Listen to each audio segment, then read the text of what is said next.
Hi,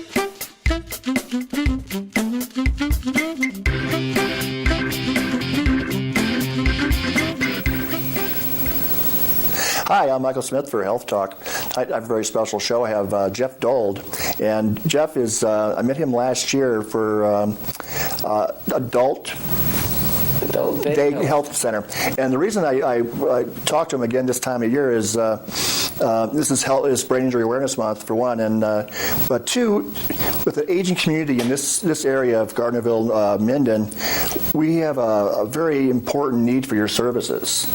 As we all get older, we need people to pretty much take care of us. And I noticed when we went to your center, you got it nailed. I mean, you just from top to bottom. We had a nice couple did an interview with somebody who had, I think it's slight dementia. Is that her starting up dementia? Yes, a daughter caring for a mother at that time, and seeing them integrate into the program, and the daughter being satisfied with the respite while the mother who needs the care is there for the activities during the day. Because one of our shows we did was Shop Talk, and the interviewer for our shows was a gal who took care of her mom for like 20 years, who had some serious dementia problems, and they would have to do extreme things to keep her busy during the day. And then towards the end of her their ability to take care of her, she was wandering around the community. And the police were going to throw her in jail, not the mom. I mean, or get her in trouble. So what you do is very serious, because you can't have people wandering around, and you're responsible for their safety.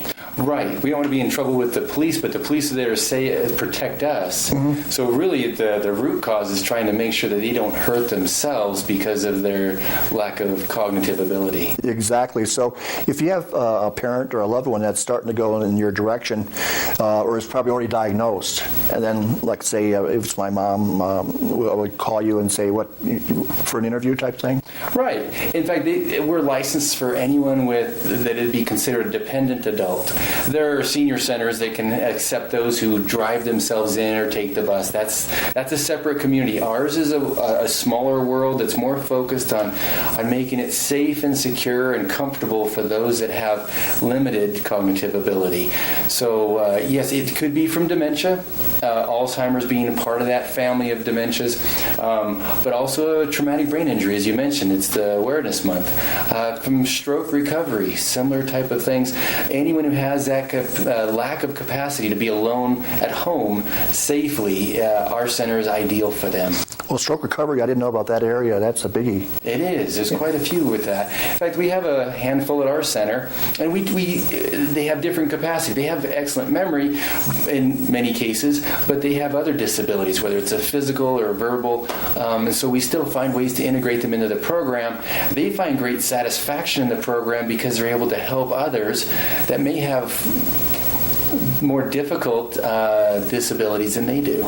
Well, when we were there, you took me on a tour, and the first thing I noticed was that, I still think it's impossible in my mind, to be honest, everybody was active. Everybody who was a patient there was there doing something. I've been to nursing homes all my life for particular relatives, and I've never seen people go to the little community center to keep busy with the person in charge of it.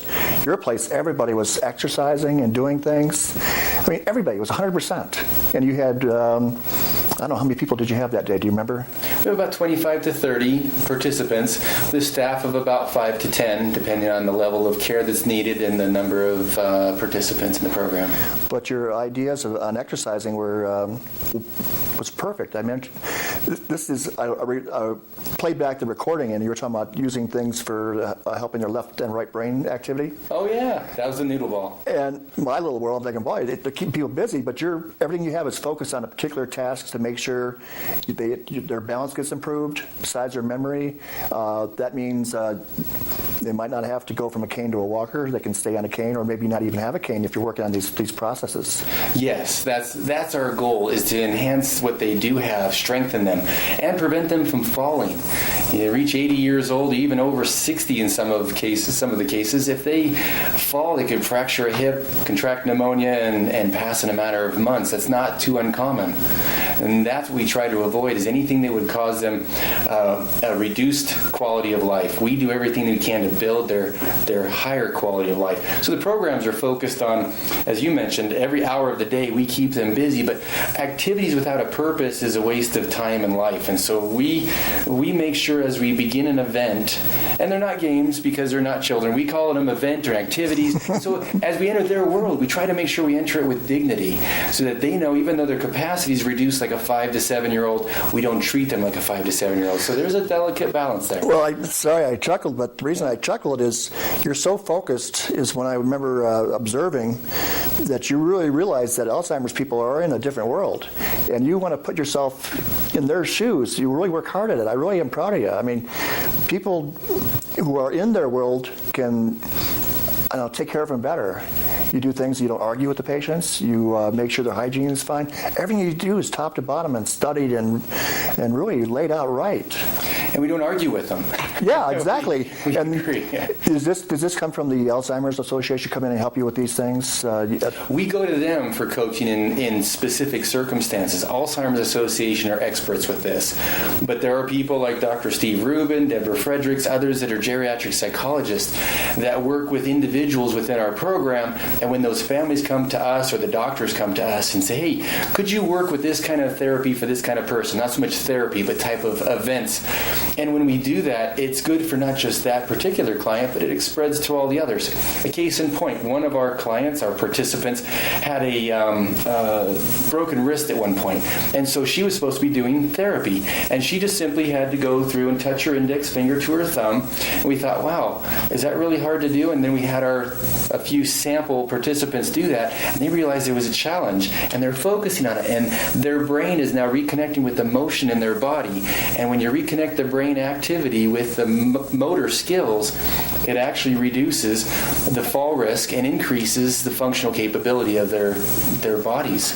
And if I remember my brain right, if you do it for more than 28 days, it starts going into long-term memory.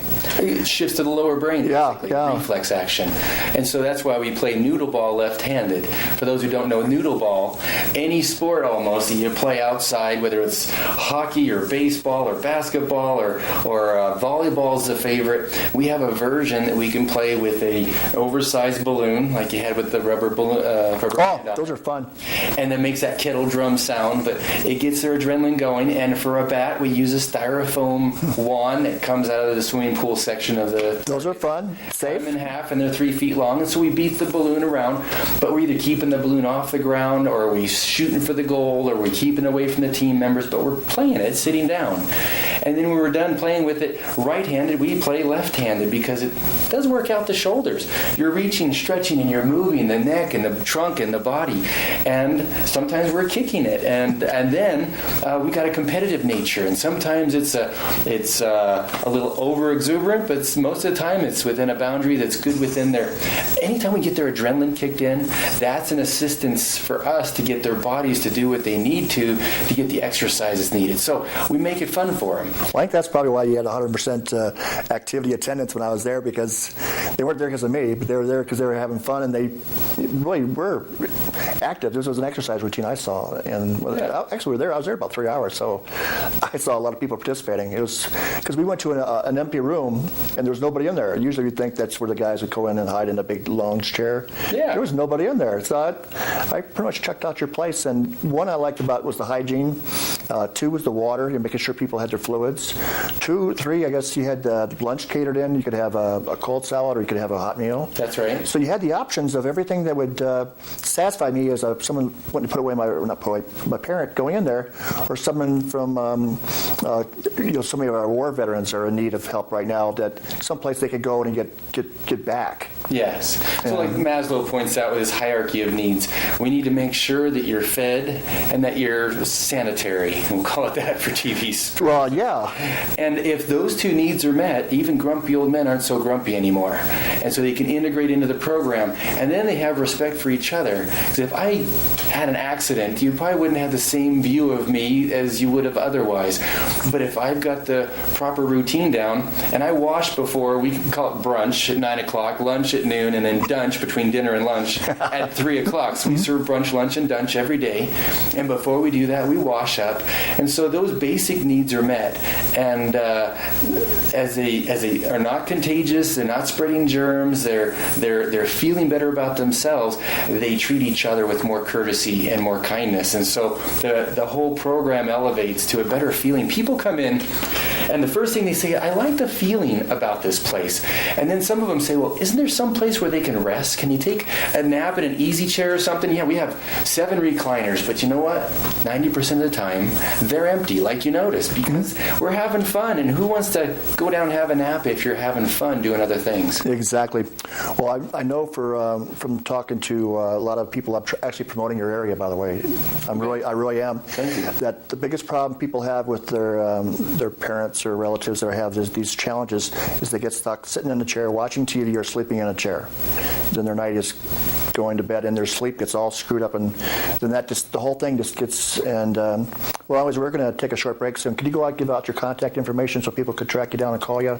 Yes. And then my phone number, 775-358-1988, and we're right off of Prater Way and Sparks, near Vista Boulevard. And we'll be right back with Jeff Dold for Adult Daycare. Thank you very much.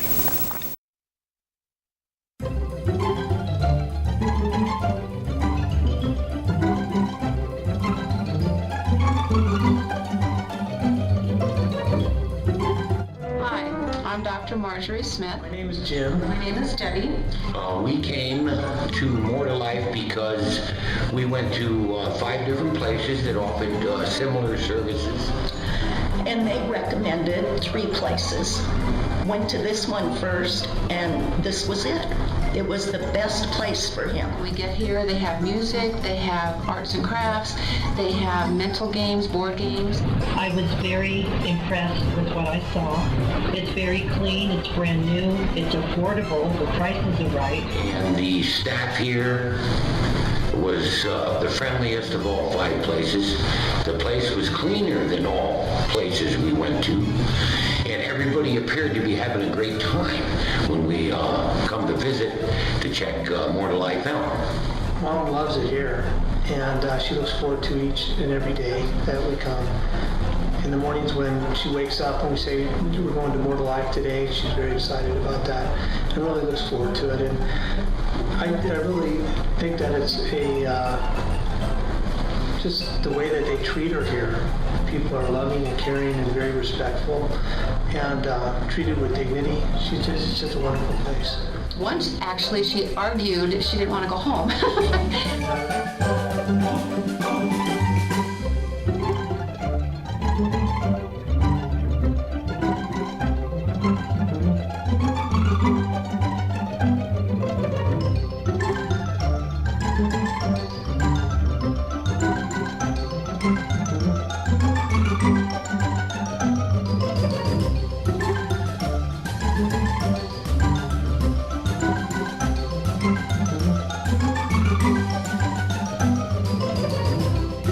He had been diagnosed right after we moved here to retire and went to the VA.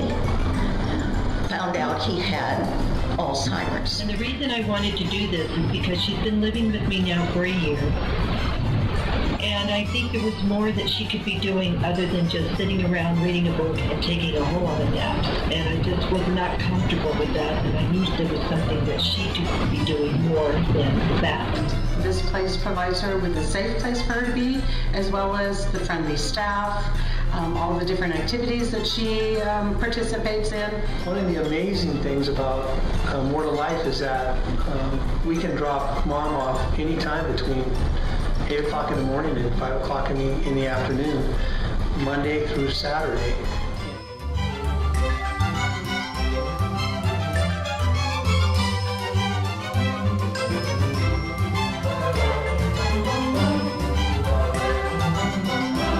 I would recommend More to Life to anybody over any place that I've seen.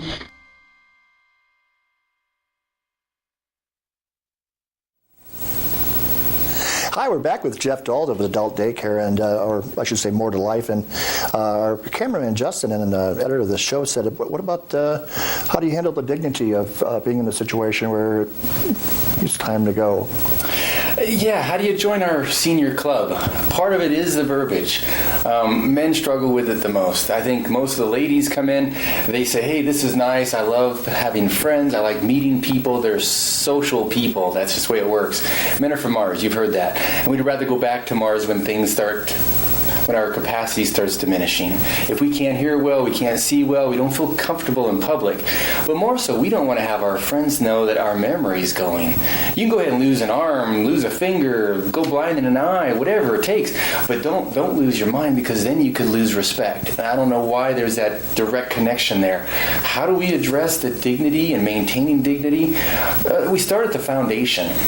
The way I think, the way our staff feels toward those people is just like that. If I was missing a toe or half a leg, I wouldn't think of myself any less of a person than you are. And so why would I treat you any less? And we would hope that other people feel the same way about it, but we understand there's a sensitivity.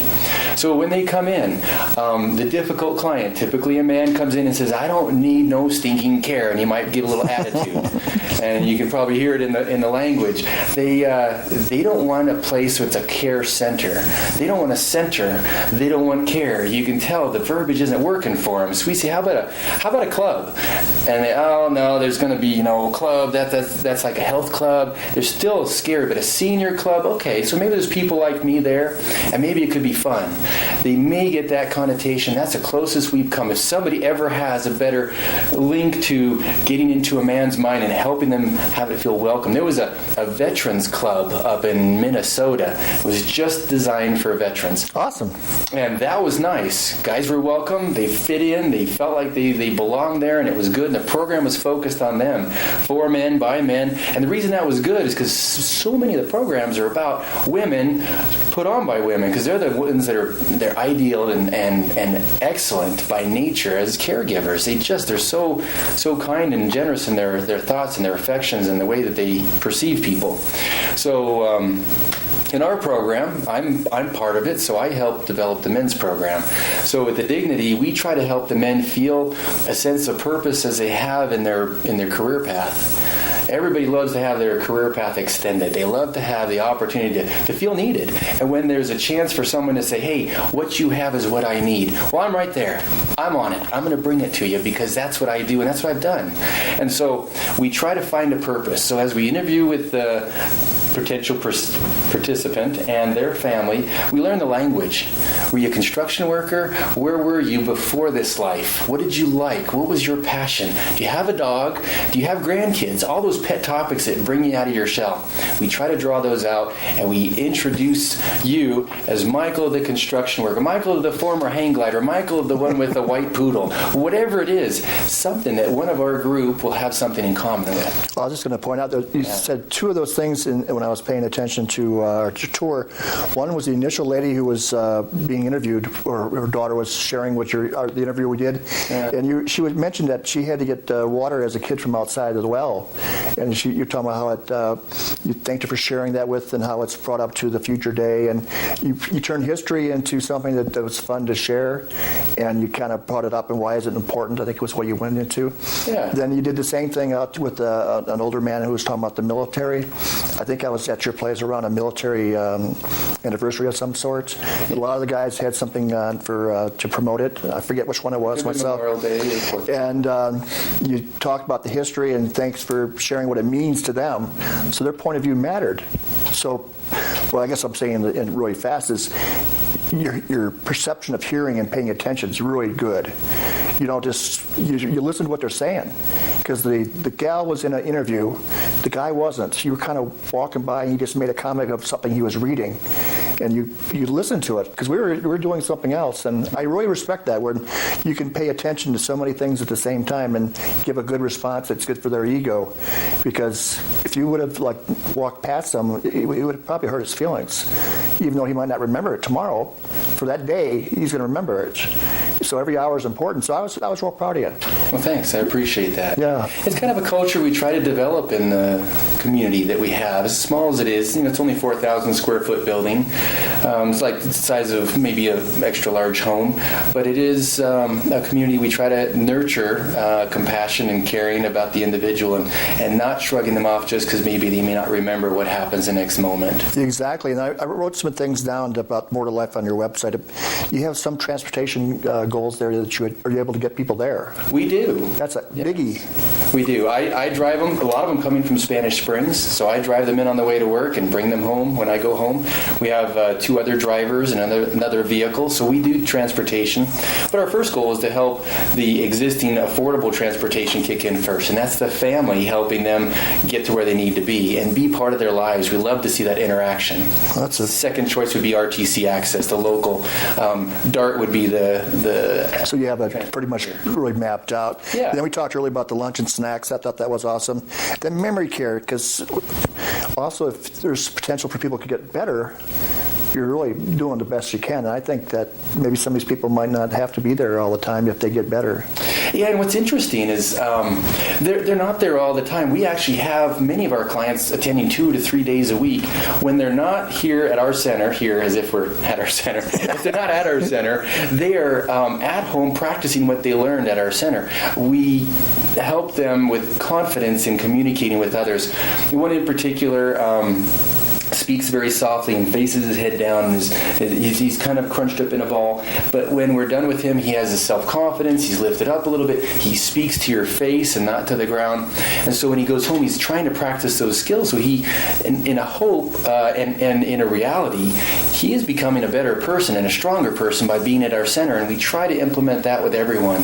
But as much as the learning and the capacity is important, the social capacity is important too. The self-confidence, the way he feels about himself is probably as important as what his capacity is, because that's what drives it. It's all so closely linked. Well, when he gets home and says, "How was your day?" what we're all used to saying, he said, "I had a fun day." And the person that you interviewed when I was there, the daughter was ecstatic because every time her mom had been to your center, she was having a good time when she got home. So that's just got to be what you're doing is working. And then caregiver support. What is that counseling for the person taking care of the patient? Are you taking care of the people that drop off are getting care too? In the back of my office, there's a sign that says what we're all about. And in just a short summary, it says we care for the participant and their family members in reaching these goals, and they're the physical, emotional, social, intellectual, those capacities, but also purposeful. So as the family members come in and they say, "Oh, you wouldn't believe what happened last night. Oh my goodness," and off their story goes, because they all have unique stories and they're all traumatic for them. They're first time ever, and they think that, oh, the world's ganging up on them, and we listen intensely, and then we help them understand that they're not alone, and that there are some possibilities. Have you considered this type of equipment or this type of information? And we give them resources they can try to help to reduce their pain. So we do a caregiver support group. Now it's every 4th Saturday at 1 o'clock at our center. We're open Saturdays also. They can bring their loved one. The loved one can participate in our activity session during the day, and they can attend the support group. A support group would be, if you're caring for your mom and I'm caring for my aunt, I might be asking you, did she ever, take off in the middle of the night? What did you do about it? And you'd be able to tell me, this is what happened. Oh, I got this type of lock on the front door. Little things make a huge life and death kind of change in my life. Big time. That's a biggie. I think I'm real proud of you because there's so much stress involved with having to take care of somebody. It's just a big deal. Then I also liked the idea about the personal care hygiene. You made when you were talking to the people that were talking about your program, you were saying making sure that they go home not feeling they got around somebody who had an infection or something, that you were making sure they get home the same way as they got there, happy and healthy. And it was a good way, the way you said it. And have no offensive odor. Yeah, you can imagine. Well, if someone's sick, you make sure they're sick. But I think you said like someone had a rash, they don't spread the rash and something like that. I think that was good. And then so everything. And then also on your program, you had some testimonials, and we'll put them in the show. Hopefully, you've already seen them, I guess, by now. But this program, is it evolving? Are you still altering your program as you go along and learning things more? We do, daily. Yesterday we had a very, what we call easy crowd, social. They like to do things higher functioning. More than half of them actually end up going out for a walk. We went outside, the weather was beautiful, it was a spring day. We looked at the pink buds on the cherry trees and we enjoyed the outdoors. They love that. A little goes a long way. Even though they haven't been out in months, it felt like the first time for them. And so we tailored it. The weather was conducive, the crowd, the group we had was conducive, the staff. So we do something a little different.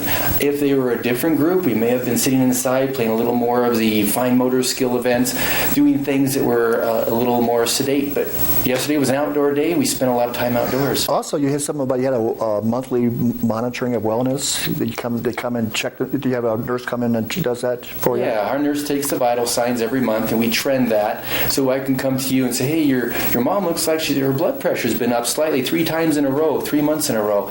You might want to have a doctor check on that next time you're in. I think that's very intelligent because that's a simple symptom. Well, we're down to our last 2 minutes. Go ahead and give out your contact information and then anything else you want to wrap up with talking about your program. Yeah, our phone number, 775-358-1988. And we're at 1963 East Prater Way. If you want to just drop by, there's no set visiting hours. We'd love to have you come anytime for any reason. And funding, we'll go over that with you when it's time. There's a lot of different grants and forms of funding. So don't think you have to pay for it by yourself. And even if you did, it's very affordable compared to other types of care.